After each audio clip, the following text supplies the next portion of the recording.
I used to believe I knew my husband better than anyone else in the world. For 10 years, Ethan and I built a life together. We had a beautiful home, shared dreams, and the kind of routine that felt comforting.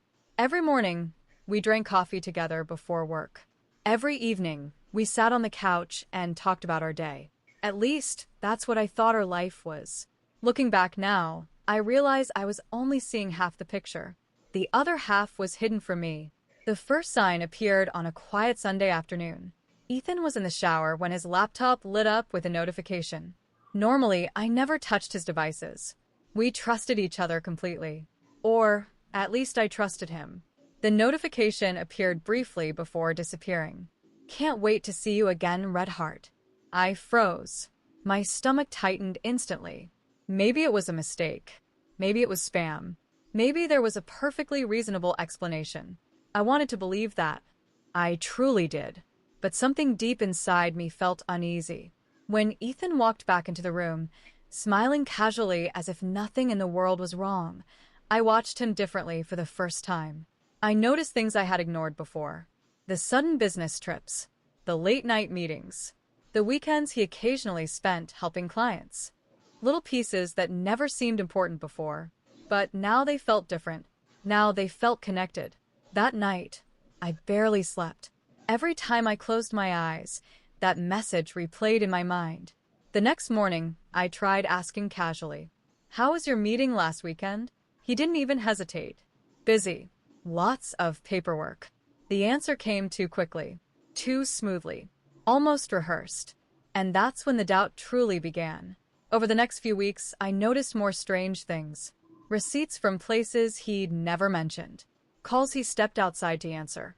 Moments where he seemed distracted, distant, somewhere else entirely. It felt like I was living beside a stranger. Then one evening, everything changed. Ethan left his tablet charging in the living room before rushing out for what he called an emergency client meeting. A notification appeared. Then another. And another. My heart pounded. Something told me not to look. But another part of me knew I had already crossed the point of pretending everything was normal. When I opened the messages, I expected to find evidence of an affair. What I found was far worse. There were photographs, conversations, documents, an entirely different life. A life that included another apartment, another group of friends, another social circle, and shockingly, another woman who believed she was his partner. I stared at the screen for hours, unable to breathe, unable to process what I was seeing. The man I had shared a decade with wasn't simply hiding a secret. He had built an entirely separate world. And somehow I knew nothing about it. But what I didn't know that night was that the truth would become even more unbelievable than I could imagine. For the next month, I lived two lives. The life Ethan saw, and the life where I quietly gathered the truth. Every morning, I smiled across the breakfast table. Every evening, I listened to his stories about work. And every night, after he fell asleep, I investigated. The deeper I looked, the more devastating the truth became. The second apartment wasn't temporary. He had rented it for almost 4 years. The woman wasn't someone new. She had been part of his life for over 3 years. She knew his favorite foods, his habits, his dreams, the same things I thought belonged only to me. But the betrayal went beyond relationships. There were financial secrets, too. Large amounts of money had disappeared from accounts I thought we shared openly. Investments I had never heard about. Credit cards under different addresses. Every discovery felt like another piece of my marriage being pulled apart. I cried often, sometimes in the shower, sometimes alone in my car, sometimes late at night while Ethan slept peacefully beside me. The hardest part wasn't the lies. It was realizing how much effort he had put into maintaining them. This wasn't one mistake. It wasn't one bad decision. It was thousands of choices made over years. Choices that required planning. Choices that required deception. One afternoon, I finally decided I needed answers. I drove to the apartment address. My hands shook the entire drive. When I arrived, I sat across the street watching the building. Then I saw him, Ethan, carrying groceries, laughing, looking completely comfortable, like he belonged there. Minutes later, A woman opened the door. She smiled at him.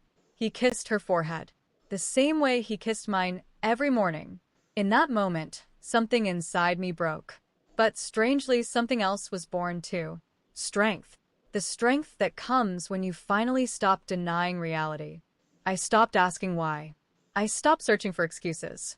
And I started preparing for the future. I hired a lawyer, collected documents, copied financial records, saved every message, every photograph, every piece of evidence. Weeks passed. The more prepared I became, the calmer I felt. Because for the first time in months, I wasn't reacting. I was planning. Meanwhile, Ethan continued believing his secret life was safe. He continued moving between two worlds, never realizing both worlds were about to collide.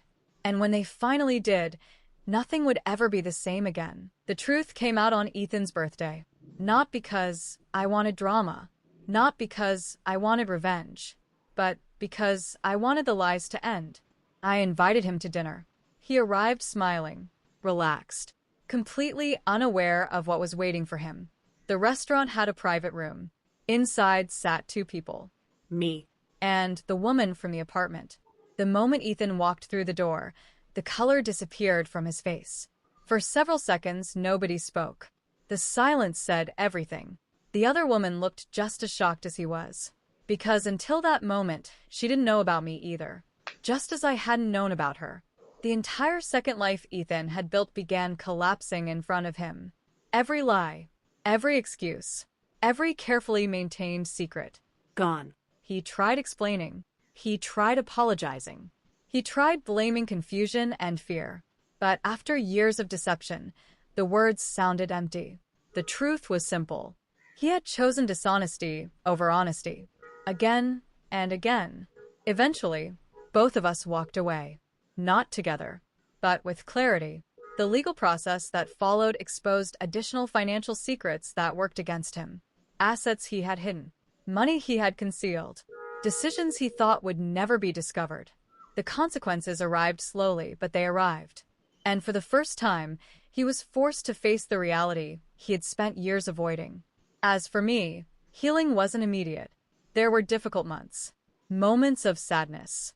Moments where I questioned everything. But little by little, my life became lighter. The burden of confusion disappeared.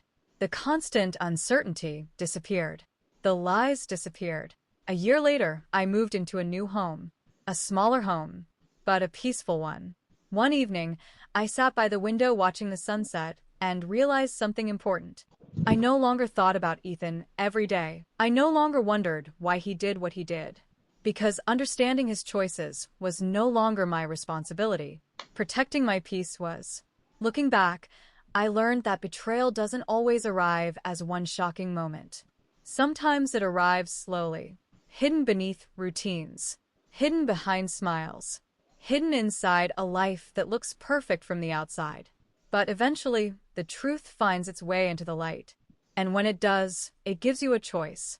Stay trapped inside someone else's lies, or walk forward into your own freedom. I chose freedom, and that choice gave me something Ethan's second life never could. Peace. Real peace. Because in the end, the greatest revenge isn't watching someone fall. It's rebuilding a life so strong that their betrayal no longer defines your story.